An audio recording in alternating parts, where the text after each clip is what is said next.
안녕하세요. 오늘은 2025년의 마지막 날인 12월 31일 수요일 고린도전서 7장 읽을 차례입니다. 먼저 한글 성경입니다. 고린도전서 7장 결혼에 대하여 이르다. 너희가 쓴 문제에 대하여 말하면 남자가 여자를 가까이 아니함이 좋으나 음행을 피하기 위하여 남자마다 자기 아내를 두고 여자마다 자기 남편을 두라. 남편은 그 아내에 대한 의무를 다하고 아내도 그 남편에게 그렇게 할지라. 아내는 자기 몸을 주장하지 못하고 오직 그 남편이 하며 남편도 그와 같이 자기 몸을 주장하지 못하고 오직 그 아내가 하나니 서로 분방하지 말라. 다만 기도할 틈을 얻기 위하여 합의상 얼마 동안은 하되 다시 합하라. 이는 너희가 절제 못함으로 말미암아 사탄이 너희를 시험하지 못하게 하려 함이라. 그러나 내가 이 말을 함은 허락이요 명령은 아니니라. 나는 모든 사람이 나와 같기를 원하노라. 그러나 각각 하나님께 받은 자기의 은사가 있으니 이 사람은 이러하고 저 사람은 저러하니라. 내가 결혼하지 아니한 자들과 과부들에게 이르노니 나와 같이 그냥 지내는 것이 좋으니라. 만일 절제할 수 없거든 결혼하라. 정욕이 불같이 타는 것보다 결혼하는 것이 나으니라. 결혼한 자들에게 내가 명하노니 명하는 자는 내가 아니요 주시라. 여자는 남편에게서 갈라서지 말고 만일 갈라섰으면 그대로 지내든지 다시 그 남편과 화합하든지 하라. 남편도 아내를 버리지 말라. 그 나머지 사람들에게 내가 말하노니 이는 주의 명령이 아니라 만일 어떤 형제에게 믿지 아니하는 아내가 있어 남편과 함께 살기를 좋아하거든 그를 버리지 말며 어떤 여자에게 믿지 아니하는 남편이 있어 아내와 함께 살기를 좋아하거든 그 남편을 버리지 말라. 믿지 아니하는 남편이 아내로 말미암아 거룩하게 되고 믿지 아니하는 아내가 남편으로 말미암아 거룩하게 되나니 그렇지 아니하면 너희 자녀도 깨끗하지 못하니라. 그러나 이제 거룩하니라. 혹 믿지 아니하는 자가 갈리거든 갈리게 하라. 형제나 자매나 이런 일에 구애될 것이 없느니라. 그러나 하나님은 화평 중에서 너희를 부르셨느니라. 아내 된 자여 네가 남편을 구원할는지 어찌할 수 있으며 남편 된 자여 네가 네 아내를 구원할는지 어찌할 수 있으리요. 오직 주께서 각 사람에게 나눠주신 대로 하나님이 각 사람을 부르신 그대로 행하라. 내가 모든 교회에서 이와 같이 명하노라. 할례자로서 부르심을 받은 자가 있느냐? 무할례자가 되지 말며 무할례자로 부르심을 받은 자가 있느냐? 할례를 받지 말라. 할례 받는 것도 아무것도 아니요 할례 받지 아니하는 것도 아무것도 아니로되 오직 하나님의 계명을 지킬 따름이니라. 각 사람은 부르심을 받은 그 부르심 그대로 지내라. 네가 종으로 있을 때에 부르심을 받았느냐 염려하지 말라. 그러나 네가 자유롭게 될 수 있거든 그것을 이용하라. 주 안에서 부르심을 받은 자는 종이라도 주께 속한 자유인이요 또 그와 같이 자유인으로 있을 때에 부르심을 받은 자는 그리스도의 종이니라. 너희는 값으로 사신 것이니 사람들의 종이 되지 말라. 형제들아 너희는 각각 부르심을 받은 그대로 하나님과 함께 거하라. 처녀에 대하여는 내가 주께 받은 계명이 없으되 주의 자비하심을 받아서 충성스러운 자가 된 내가 의견을 말하노니 내 생각에는 이것이 좋으니 곧 임박한 환난으로 말미암아 사람이 그냥 지내는 것이 좋으니라. 네가 아내에게 매였느냐 노이기를 구하지 말며 아내에게서 노였느냐 아내를 구하지 말라. 그러나 장가가도 죄짓는 것이 아니요 처녀가 시집가도 죄짓는 것이 아니로되 이런 이들은 육신의 고난이 있으리니 나는 너희를 아끼노라. 형제들아 내가 이 말을 하노니 그때가 단축하여진 고로 이후부터 안에 있는 자들은 없는 자같이 하며 우는 자들은 울지 않는 자같이 하며 기쁜 자들은 기쁘지 않은 자같이 하며 매매하는 자들은 없는 자같이 하며 세상 물건을 쓰는 자들은 다 쓰지 못하는 자같이 하라. 이 세상의 외형은 지나감이니라. 너희가 염려 없기를 원하노라. 장가가지 않은 자는 주의 일을 염려하여 어찌하여야 주를 기쁘시게 할까 하되 장가간 자는 세상 일을 염려하여 어찌하여야 아내를 기쁘게 할까 하여 마음이 갈라지며 시집가지 않은 자와 처녀는 주의 일을 염려하여 몸과 영을 다 거룩하게 하려 하되 시집간 자는 세상 일을 염려하여 어찌하여야 남편을 기쁘게 할까 하느니라. 내가 이것을 말함은 너희의 유익을 위함이요 너희에게 올무를 놓으려 함이 아니니 오직 너희로 하여금 이치에 합당하게 하여 흐트러짐이 없이 주를 섬기게 하려 함이라. 그러므로 만일 누가 자기의 약혼녀에 대한 행동이 합당하지 못한 줄로 생각할 때에 그 약혼녀의 혼기도 지나고 그같이 할 필요가 있거든 원하는 대로 하라. 그것은 죄 짓는 것이 아니니 그들로 결혼하게 하라. 그러나 그가 마음을 정하고 또 부득이한 일도 없고 자기 뜻대로 할 권리가 있어서 그 약혼녀를 그대로 두기로 하여도 잘하는 것이니라. 그러므로 결혼하는 자도 잘하거니와 결혼하지 아니하는 자는 더 잘하는 것이니라. 아내는 그 남편이 살아있는 동안에 매여 있다가 남편이 죽으면 자유로워 자기 뜻대로 시집갈 것이나 주 안에서만 할 것이니라. 그러나 내 뜻에는 그냥 지내는 것이 더욱 복이 있으리로다. 나도 또한 하나님의 영을 받은 줄로 생각하노라. 아멘. 네, 이어서 영어 성경입니다. 1 Corinthians chapter 7 Marriage. Now for the matters you wrote about, it is good for a man not to marry. But since there is so much immorality, each man should have his own wife, and each woman her own husband. The husband should fulfill his marital duty to his wife, and likewise the wife to her husband. The wife's body does not belong to her alone, but also to her husband. In the same way, the husband's body does not belong to him alone, but also to his wife. Do not deprive each other, except by mutual consent and for a time, so that you may devote yourselves to prayer. Then come together again, so that Satan will not tempt you because of your lack of self-control. I say this as a concession, not as a command. I wish that all men were as I am, but each man has his own gift from God.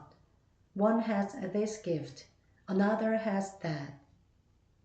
Now, to the unmarried and the widows I say, it is good for them to stay unmarried, as I am. But if they cannot control themselves, they should marry, for it is better to marry than to burn with passion. To the married I give this command, not I, but the Lord. A wife must not separate from her husband, but if she does, she must remain unmarried, or else be reconciled to her husband. And a husband must not divorce his wife. To the rest I say this, I, not the Lord. If any brother has a wife who is not a believer, and she is willing to live with him, he must not divorce her. And if a woman has a husband who is not a believer, and he is willing to live with her, she must not divorce him. For the unbelieving husband has been sanctified through his wife, and the unbelieving wife has been sanctified through her believing husband. Otherwise, your children would be unclean, but as it is, they are holy. But if the unbeliever leaves, let him do so. A believing man or woman is not bound in such circumstances. God has called us to live in peace. How do you know, wife, whether you will save your husband? Or how do you know, husband, whether you will save your wife? Nevertheless, each one should retain the place in life that the Lord assigned to him and to which God has called him. This is the rule I lay down in all the churches. Was a man already circumcised when he was called? He should not become uncircumcised. Was a man uncircumcised when he was called? He should not be circumcised. Circumcision is nothing, and uncircumcision is nothing. Keeping God's commands is what counts. Each one should remain in the situation which he was in when God called him. Were you a slave when you were called? Don't let it trouble you. Although if you can gain your freedom, do so. For he who was a slave when he was called by the Lord is the Lord's freedman. Similarly, he who was a free man when he was called is Christ's slave. You were bought at a price. Do not become slaves of man. Brothers, each man, as responsible to God, should remain in the situation God called him to. Now about virgins. I have no command from the Lord, but I give a judgment as one who by the Lord's mercy is trustworthy. Because of the present crisis, I think that it is good for you to remain as you are. Are you married? Do not seek a divorce. Are you unmarried? Do not look for a wife. But if you do marry, you have not sinned. And if a virgin marries, she has not sinned. But those who marry will face many troubles in this life, and I want to spare you this. What I mean, brothers, is that the time is short. From now on, those who have wives should live as if they had none. Those who mourn as if they did not. Those who are happy as if they were not. Those who buy something as if it were not theirs to keep. Those who use the things of the world as if not engrossed in them. For this world in its present form is passing away. I would like you to be free from concern. An unmarried man is concerned about the Lord's affairs, how he can please the Lord. But a married man is concerned about the affairs of this world, how he can please his wife, and his interests are divided. An unmarried woman or a virgin is concerned about the Lord's affairs. Her aim is to be devoted to the Lord in both body and spirit. But a married woman is concerned about the affairs of this world, how she can please her husband. I am saying this for your own good, not to restrict you, but that you may live in a right way in undivided devotion to the Lord. If anyone thinks he is acting improperly toward the virgin he is engaged to, and if she is getting along in years and he feels he ought to marry, he should do as he wants. He is not sinning. They should get married.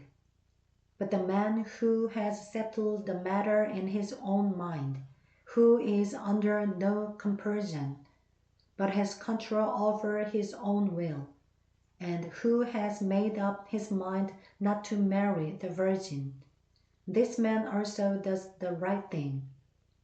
So then he who marries the virgin does right, but he who does not marry her does even better. A woman is bound to her husband as long as he lives. But if her husband dies, she is free to marry anyone she wishes, but he must belong to the Lord. In my judgment, she is happier if she stays as she is, and I think that I too have the Spirit of God. Amen. 네, 이어서 일본어 성경입니다. 고린도人への手紙第1第7章。さて、男が女に触れないのは良いことだとあなた方が書いてきたことについてですが、みだらな行いを避けるため、男はそれぞれ自分の妻を持ち、女もそれぞれ自分の夫を持ちなさい。夫は自分の妻に対して義務を果たし、同じように妻も自分の夫に対して義務を果たしなさい。妻は自分の体について権利を持ってはおらず、それは夫のものです。同じように夫も自分の体について権利を持ってはおらず、それは妻のものです。互いに相手を拒んではいけません。ただし、祈りに先進するために合意の上でしばらく離れていて、再び一緒になるというのなら構いません。これはあなた方の自制力の無さに乗じて、サタンがあなた方を誘惑しないようにするためです。以上は情報として言っているのであって、命令ではありません。私が願うのは、すべての人が私のように独身であることです。しかし、一人一人神から与えられた自分の賜物があるので、人それぞれの生き方があります。結婚していない人とやもめに言います。私のようにしていられるなら、それが良いのです。しかし、自制することができないなら、結婚しなさい。欲情に燃えるより、結婚する方が良いからです。すでに結婚した人たちに命じます。命じるのは私ではなく、主です。妻は夫と別れてはいけません。もし別れたのなら、再婚せずにいるか、夫と和解するか、どちらかにしなさい。また、夫は妻と離婚してはいけません。その他の人々に言います。これを言うのは、主ではなく私です。信者である夫に信者でない妻がいて、その妻が一緒にいることを承知している場合は、離婚してはいけません。また、女の人に信者でない夫がいて、その夫が一緒にいることを承知している場合は、離婚してはいけません。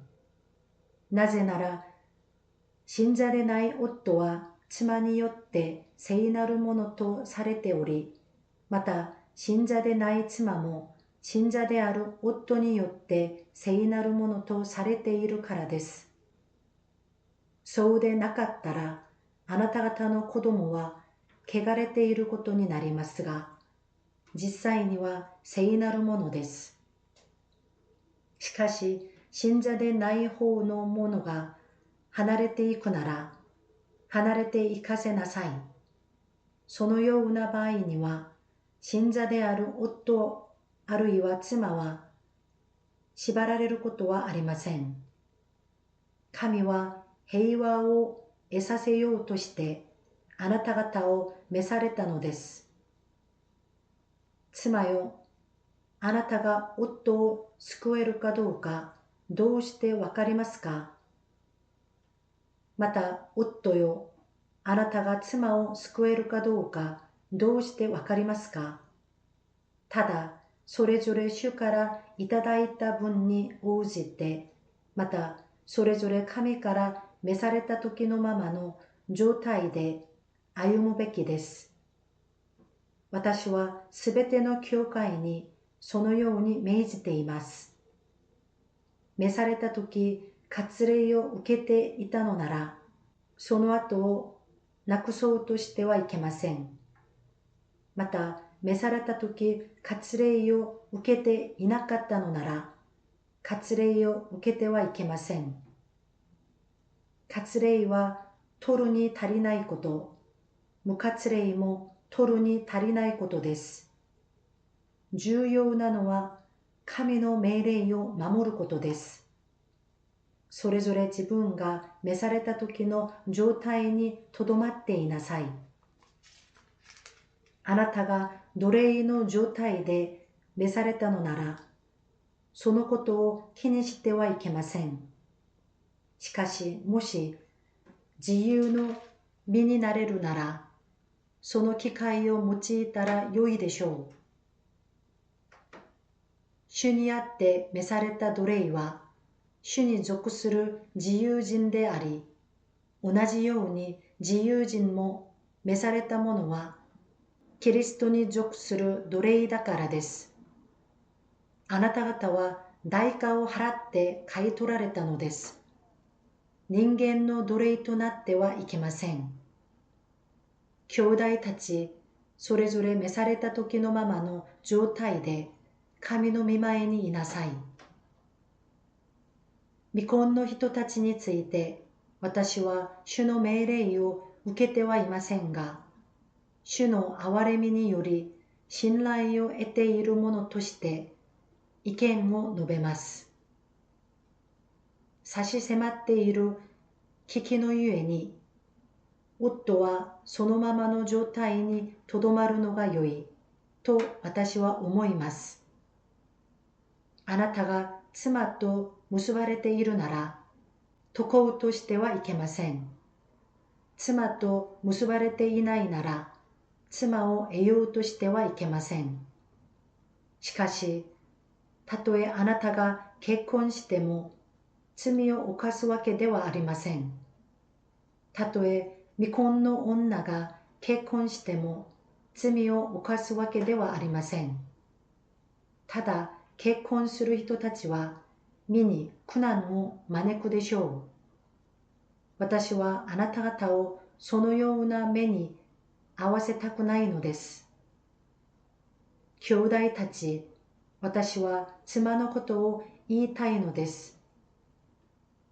時は短くなっています。今からは妻のいる人は妻のいない人のようにしていなさい。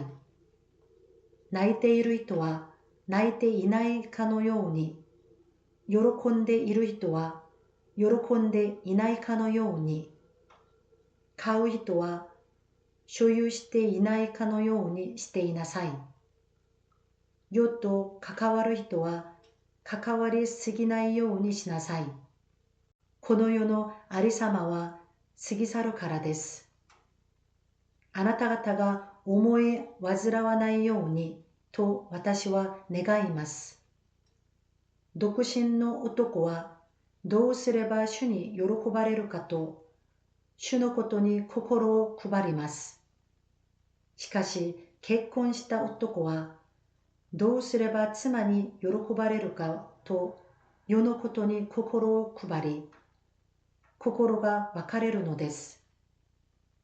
独身の女や未婚の女は身も心も聖なるものになろうとして主のことに心を配りますが、結婚した女はどうすれば夫に喜ばれるかと世のことに心を配ります。私がこう言うのはあなた方自身の益のためです。あなた方を束縛しようとしているのではありません。むしろあなた方が品位ある生活を送ってひたすら主に奉仕できるようになるためです。ある人が自分の婚約者に対して品位を欠いた振る舞いをしていると思ったら、またその婚約者が婚期を過ぎようとしていて結婚すべきだと思うなら、望んでいる通りにしなさい。罪を犯すわけではありません。二人は結婚しなさい。しかし、心の内に固く決意し、強いられてではなく、自分の思いを制して、婚約者をそのままにしておこうと自分の心で決意するなら、それは立派な振る舞いです。ですから、婚約者と結婚する人は良いことをしており、結婚しない人はもっと良いことをしているのです。妻は夫が生きている間は夫に縛られています。しかし、夫が死んだら自分が願う人と結婚する自由があります。ただし、主にある結婚に限ります。しかし、そのままにしていられるなら、その方がもっと幸いです。これは私の意見ですが、私も神の御霊をいただいていると思います。아멘. 네, 감사합니다. 오늘도 함께 해주셔서 감사합니다. 네, 오늘의 본문에서는 결혼에 대하여 그리고 또 처녀와 과부에 대한 권면이라는 소제목으로 나와 있는데요. 네, 마지막 절에 보면 과부에 대한 내용으로 남편이 죽은 후에 자유롭게 원하는 자와 결혼할 수 있지만 40절에 보면 그러나 내 뜻에는 그대로 있는 것이 더 복이 있으리로다 라고 말하고 있습니다. 네, 그래서 오늘의 일본어 한마디는 그대로 있는 것이 더 복이 있다 라는 말에서 더 복이 있다 라는 말을 일본어 성경에서는 더 행복하다 라고 나옵니다. 그래서 일본어로는 모토 사이와이 데스, 모토 사이와이 데스 라고 말합니다. 네, 우리가 결혼을 했든 안 했든 우리 각자가 처한 상황 가운데서 다른 무엇보다도 하나님을 더욱 기쁘시게 하는 삶을 살아가시는 저와 여러분이 되기를 간절히 소망합니다. 네, 2025년도 이렇게 마치게 됩니다. 네, 올 한 해 마무리 잘 하시고요. 또 새해 소원과 계획 잘 세우셔서 2026년 한 해도 하나님을 기쁘시게 하는 삶을 살아가시는 저와 여러분이 되기를 간절히 소망하며 오늘 하루도 주님의 은혜 안에서 평안한 하루 보내시길 바랍니다. 그리고 올 한 해 2025년 한 해 동안도 저와 함께 매일 성경 한 장 읽으시며 함께 해주신 우리 구독자분들께 진심으로 감사드립니다. 2026년 한 해에도 저와 함께 계속해서 달려나가기를 소망합니다. 감사합니다.